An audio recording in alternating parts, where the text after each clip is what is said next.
നമ്മൾ വീടിന്റെ പ്ലാനൊക്കെ തുടങ്ങുന്നതിന് മുൻപേ തന്നെ നമ്മുടെ ഡിസൈൻ ചെയ്ത പാർട്ട് കോർട്ട്യാർഡാണ്. കോർട്ട്യാർഡിൽ നിന്നാണ് ബാക്കി എല്ലാ സംഭവങ്ങളും ഉണ്ടായിട്ട് വന്നത്.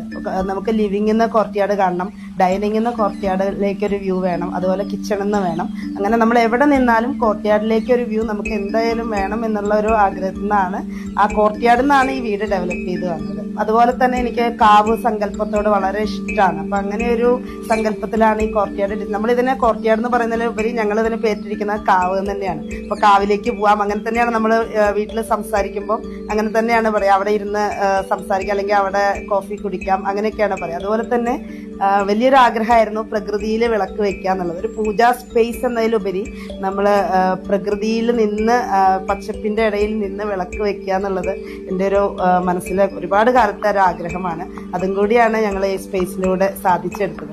അതുപോലെ തന്നെ ഇതില് നമ്മൾ തന്നെ ഡിസൈൻ ചെയ്തതായതുകൊണ്ട് ഇതിൽ ഓരോ ചെടിയും ഇന്ന സ്ഥലത്ത് ഇന്ന ചെടി വേണം, അല്ലെങ്കിൽ ഇന്ന സ്ഥലത്ത് ഇന്ന സംഭവം വേണം എന്നുള്ളതൊക്കെ ഓരോന്നും നമ്മൾ തന്നെ മനസ്സിൽ ഡിസൈൻ ചെയ്ത് പ്ലാൻ ചെയ്ത ഒരു ഏരിയ ആയതുകൊണ്ട് നമുക്ക് വളരെ പ്രിയപ്പെട്ട ഒരിടാണ് ഈ കോർട്ട്യാർഡ്. അതുപോലെ തന്നെ ഈ കോർട്ട്യാർഡില് നമ്മുടെ ഒരു ഫൗണ്ടൻ കൊടുത്തിട്ടുണ്ട്. ഇപ്പോൾ ഇഷ്ടം പോലെ പക്ഷികൾ അതിനുള്ളിലേക്ക് വരും. അവര് വരുന്നു, കൂട് വെക്കുന്നു, പിന്നെ ആ വെള്ളത്തിന്റെ സൗണ്ടും പക്ഷികളുടെ സൗണ്ടും ഇതൊക്കെ എന്ന് പറഞ്ഞാൽ വേറെ ഒന്നും കേൾക്കേണ്ട ആവശ്യമില്ല. വെറുതെ കണ്ണടച്ച് ഇരുന്നാൽ തന്നെ ഭയങ്കര രസമുള്ള ഒരു ആംബിയൻസ് ഇവിടെ ഉണ്ട് ഓടി.